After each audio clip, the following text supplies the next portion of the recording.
May you find happiness and peace, and may your home stand the test of time. Hello guys, welcome back to my channel. My name is Mary. Today I'll be reacting to Charles Lee Gil 18 Lives and Work. This is part 1 of 2. So guys, without further ado, let's get started.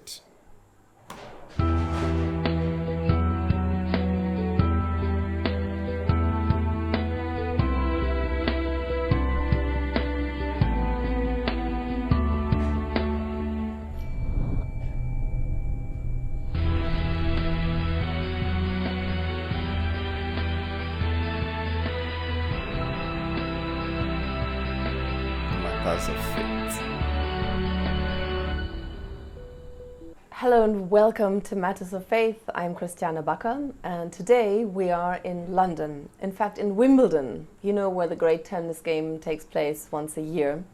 And we're here in the home of a very special British-English gentleman. He is a trained actor, a very well-traveled former diplomat for the Foreign Service, the British Foreign Service.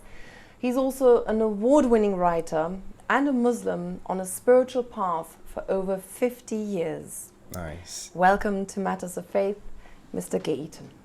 Hello, Christiane. Thank you very much for having us here in your home. It's a pleasure. How are you feeling? Old. The only straight answer to that. No one would ever know. Well, Could you tell us, how did it all start? Let's talk a little bit about your life before we talk about Sufism, our yes, subject indeed. today. Yes. I think probably the decisive factor in my life was my very peculiar childhood. My parents were elderly. My father was 67 when I was born, which is unusual. Yes. And they had no young friends, and therefore no friends with children.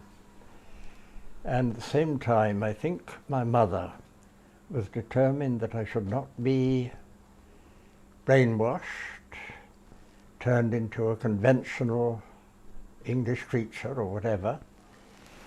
Her great determination was that I should be an individual thinking for himself. Well, of course, the result was that until I was 9, I met no other children. And that, let's face it, is a very, very peculiar situation. And I've always said that in the vicissitudes of life and the odd changes and so on, there are usually advantages and disadvantages. And I can see both in my childhood. It didn't prepare me for dealing with the normal world, dealing with people. I never learned to be competitive. Of course, obviously, if you're not with other children, you can't compete. To such an extent that when I first did go to school, and these boys are playing football, I thought it very strange, because it must be bad manners. The boy with the ball at his feet didn't give it up to the other boy who wanted it. And equally, and a bigger problem for me, of course, I was with adults the whole time, my mother and my aunts. And a child cannot argue successfully with grown-ups. It's a losing battle. And I learned never to argue. Now, that has been awkward in a way. It's meant that very often the people I'm with say things that I thoroughly disagree with, maybe I even disapprove of. I don't say anything, because I can't involve myself in a normal argument. I'm sure that quality must have helped you as a diplomat later on. That's true. It probably did. It probably did. But I said advantages and disadvantages. The discovery, when I was finally with other children, other people, it seemed almost miraculous that I could have friends. And from then on, really, every human encounter has been important and even seemed significant. Even sometimes, casual conversation in an airport lounge or something, I remembered it as another human contact. Of course, if you had virtually no human contacts when you were a child, then you value them. So, as I said, advantages and disadvantages. But it also meant that there was no imprint on my mind or my soul of modern attitudes, modern ideas, and so on. My mother was determined that nobody should talk about religion to me. She was not actually anti-religious, but she had a great fear of having religion thrust down my throat. So I was almost a blank sheet on which you might have written anything according to circumstances. And you went to a great university, you had a great education, very privileged. Yes, I was very lucky. I went to a major public school, Charterhouse, Nice. which oddly enough, after that odd childhood, I enjoyed. I enjoyed it partly because I made a place for myself as a sort of schoolboy agony aunt. I was always a good listener, and other boys would come and tell me about their worries and their fears and their passions, as they were called, and they had passions for one another. And I listened patiently and was fascinated. So from there I went on to Cambridge, and that really, this seems strange, that was of no great significance because the war started almost the day that I went up to Cambridge. And obviously that was the dominant factor in our lives. And at that time the system was that we could go through the Tripos course in 2 years instead of 3, and then we'd be called up. Soon after my time, they decided that this was probably a mistake. And after that, people who returned alive from the war got a free course at university. But as far as I was concerned, my time there was simply dominated by the fact that in 2 years' time, and then 1 year's time, and then a few months' time, I was going to be in the army. And from what I knew of war, from the stories on which I was brought up, of First World War, that meant I would die. As simple as that. So you can't really concentrate on very dull studies if you believe that you're going to be dead in a year or so. It seems a waste of time. So you had some fun instead, or something like that. I had other interests, basically. Yeah. You've been on a Sufi path, on a spiritual path for over 50 years, for a very long time. What is the significance of this now, where you're at now? How important is spirituality for you now? Okay, so I love how this video is going, and I love the interviewer. She's been so cool, so calm, you know, trying to give him the room to express himself, to explain as much as possible, because, you know, it is better to be a good listener than to be, you know, a good talker. Because when you're a good listener, a whole lot of people want to express themselves to you. They want to open up to you. But when you keep on interrupting them, you miss out from the big picture, because now they will have a lot of things that they might not be able to say at the long run. Well, I love this, and his childhood wasn't as, you know, pleasant as I was expecting, but I wish I had such.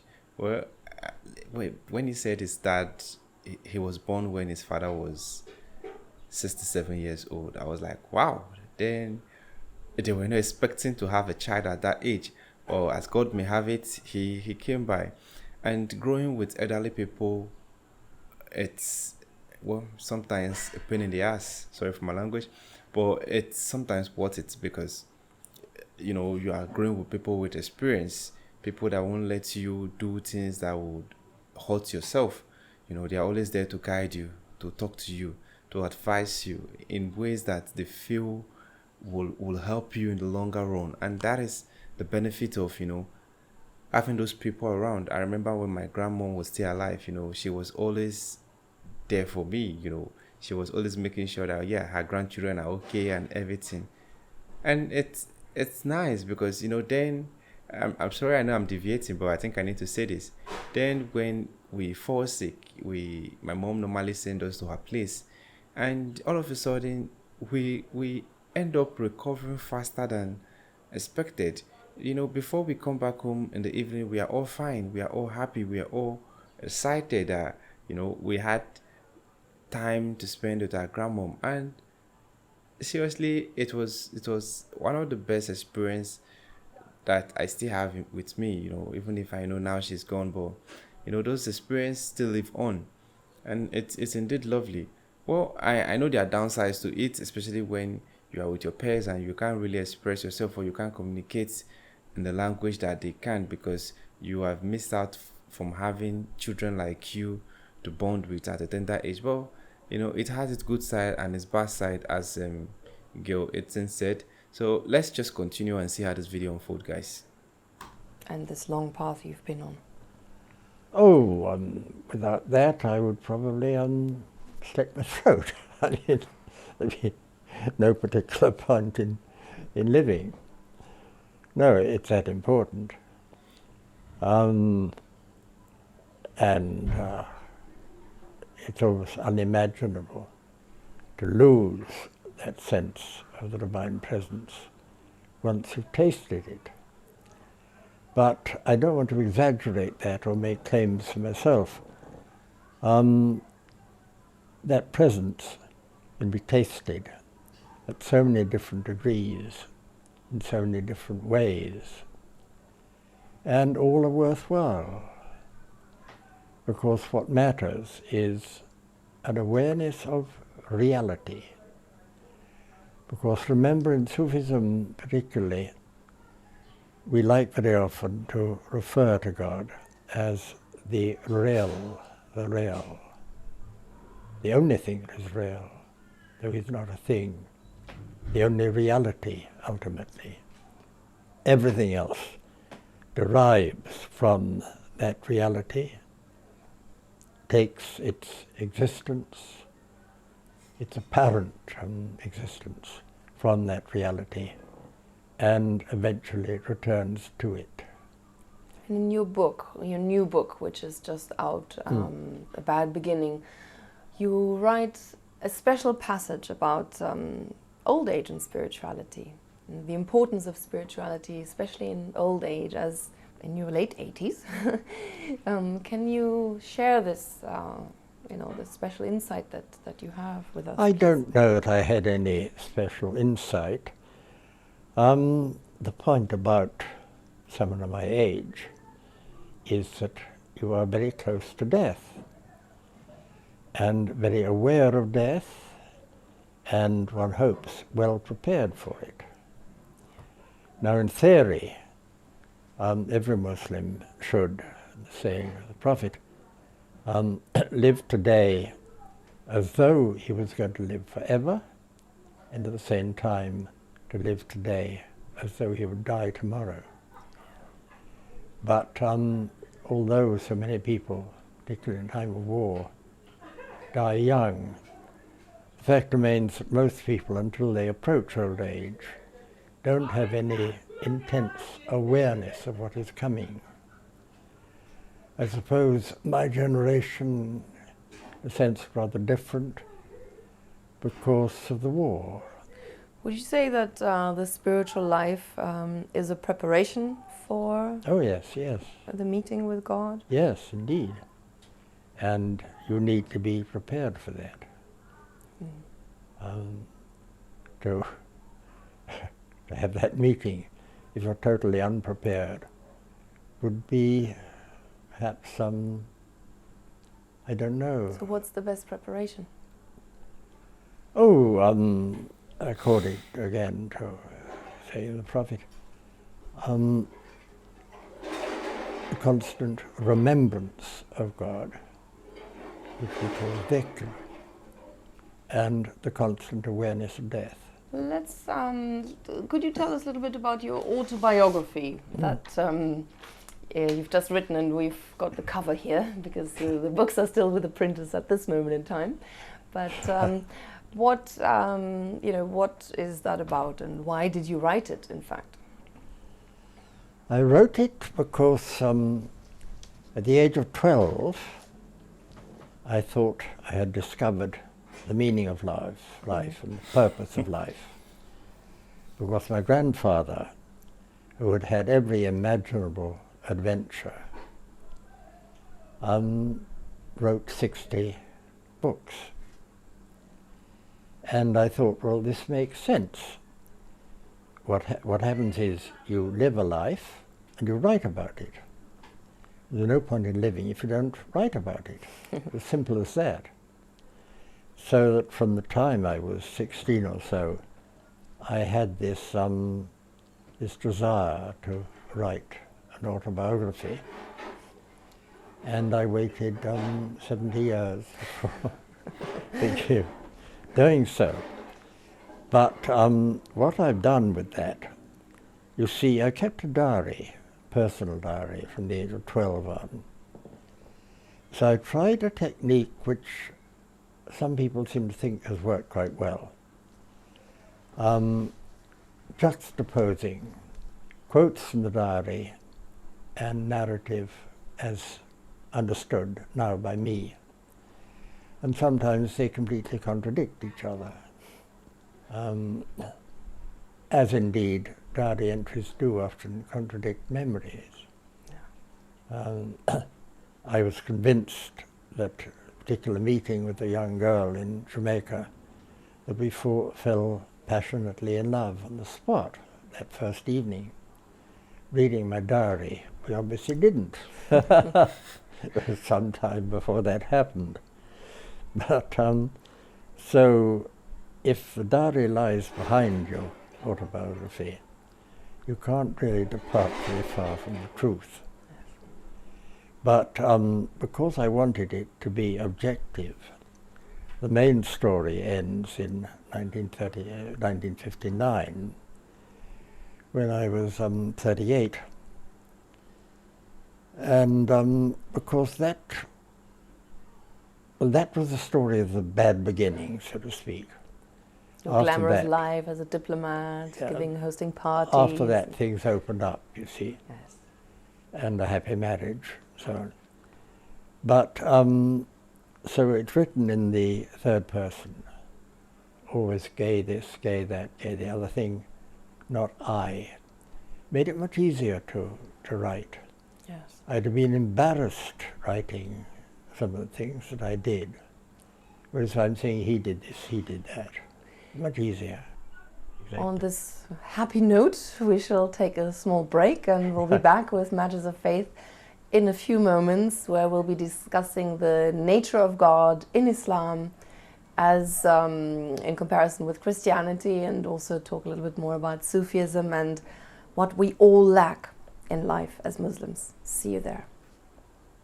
Wow, guys, this is lovely. You know, I'm enjoying how this video is going, especially, you know, he said when he was, I think, was it 12 or, yeah, 12, he said he felt like he has known what life is about, you know, based on the experience he had with his grandfather, who is a writer and writes things, you know, his experience.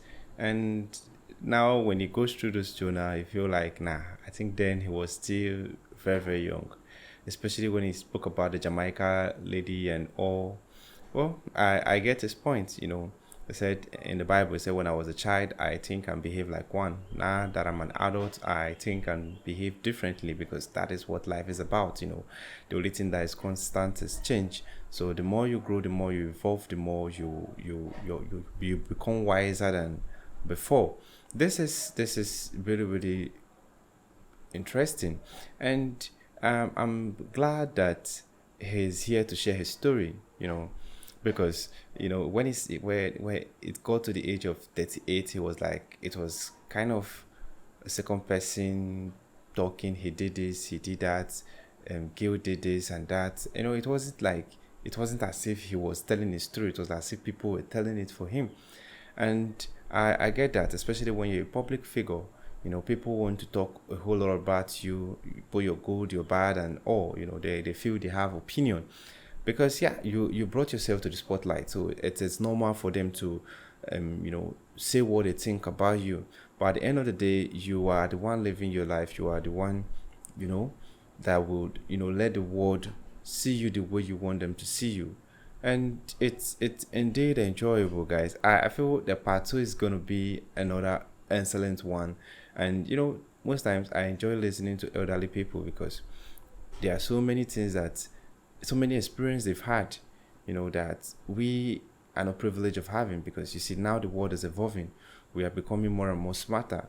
But then they pay attention to a whole lot of details, because unlike now that we have internet, we have gadgets, we have so many things that make life a little bit easy for us. Back then, it was just more or less the experience, what they had to hear, what they had to witness, that they live by every day. Unlike now that we can be here and get information from other continents within seconds.